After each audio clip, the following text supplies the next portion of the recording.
Hello and welcome to बवाल banking classes. आज हम लोग CIB पेपर 4 में मॉड्यूल सी का चैप्टर 3 करेंगे। ठीक है, अब इस चैप्टर ऑनवर्ड्स क्या होगा कि चैप्टर का साइज बहुत छोटा है, तो बहुत छोटे छोटे वीडियोस होंगे। आई रिक्वेस्ट कि आप थोड़ा ध्यान से देखिएगा, बहुत जल्दी जल्दी अब कोर्स आगे बढ़ेगा।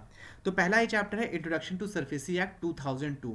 सरफेसी का वो आप सबको पता है, फिर भी एक बार आप चाहें तो स्क्रीनशॉट ले सकते हैं। Securitisation and reconstruction of financial assets and enforcement of security interest act 2002। हालांकि यह फुल फॉर्म नहीं पूछा जाता है। ठीक है, ये 21 जून 2002 से इन्फोर्स हो गया था पूरे इंडिया के ऊपर। Before moving on, I request you to please pause the video and go through the copyright disclaimer. Understand that this video is for educational purposes only. Also request you to please subscribe to our YouTube channel.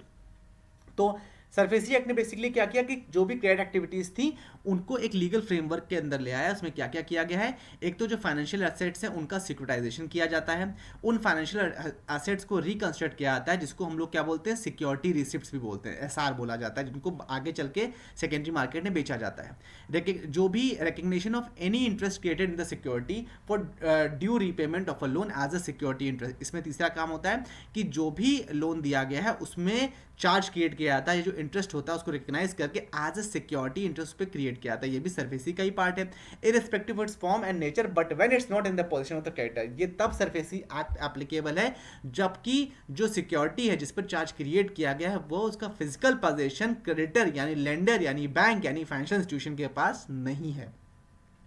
Power to enforce such a security for the relation of money due to bank and the financial institution in the event of a default without the intervention of the court। सबसे important line ये लिखी है, without the intervention of the courts. ठीक है, तो ये मतलब है कि पहले क्या होता था कि सरफेसी एक्ट आने से पहले क्या था कि यदि कोई प्रॉपर्टी कोई लोन जो बोरोवर है वो डिफॉल्ट कर गया, उसकी प्रॉपर्टी आपके बंधक भी है लेकिन फिर भी उसको बेचने के लिए आपको कोर्ट के पास जाना था। लेकिन सरफेसी एक्ट के बाद क्या हो गया कि ये पावर आपके पास डिस्ट्रिक्ट मजिस्ट्रेट के पास आ गई है। तो अब आप अगर आपके पास वो डीड है, आपने मॉर्गेज कर रखी है उसकी प्रॉपर्टी को, तो आप जाकर के उसको DM से ऑर्डर करा के, इसको 13(2) और 13(4) की नोटिस भी कहा जाता है। इसमें 60 डेज का डिफरेंस होता है, 15 दिन के अंदर नोटिस करने और it's a long process that will discuss later on.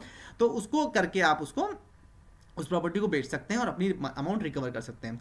Enabling provisions for the setting up a central registry for the purpose of registration. इसमें यह भी कहा गया है, जो सरसे जिसको हम लोग बोलते हैं, कि एक सेंट्रल रजिस्ट्री बनाई जाएगी जिसमें इस सिक्योरिटाइजेशन, रिकंस्ट्रक्शन और क्रिएशन ऑफ सिक्योरिटी ये सारे ट्रांजैक्शंस रिकॉर्ड किए जाएंगे। ठीक है, उसे आप रजिस्टर समझ लीजिए, चाहे उसे आप वेबसाइट समझ, जो समझना है, बट वो सेंट्रल रजिस्ट्री के नाम से जाना जाएगा। ठीक है, there is an obligation on the part of the borrower to repay loan, and if they are unable to repay then the securities for the loan can be sold without intervention of the court of the law or tribunals।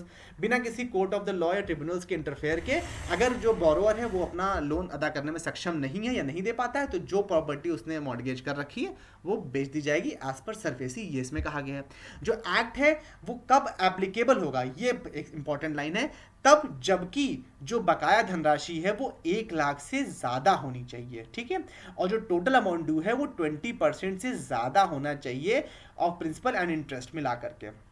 मतलब क्या हुआ, मान लीजिए किसी ने लिया है आपसे 10 लाख का लोन, ठीक है, लेकिन वो पे करता रहा, अब केवल 60,000 रुपए या 50,000 रुपए बकाया बचा हुआ है, तो ये एक्ट अप्लाई नहीं होगा, आप उसकी प्रॉपर्टी नहीं बेच सकते। क्यों? क्योंकि जो मिनिमम अमाउंट है वो 1 लाख से ऊपर का ड्यू होना चाहिए।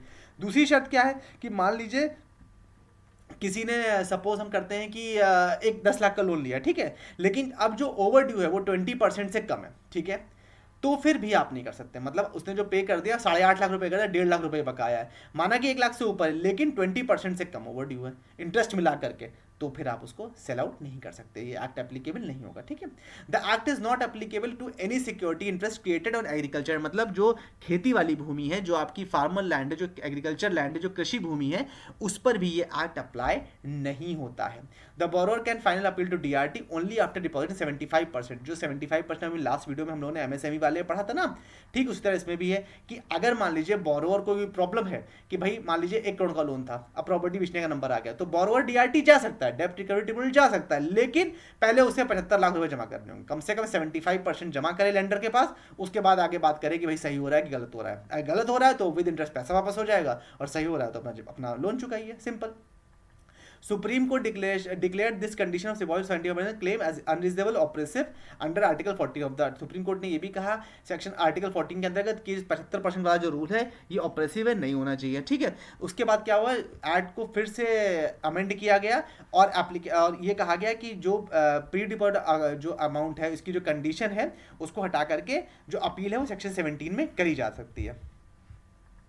मतलब ये जो 55% कंडीशन इसको हटा दिया गया.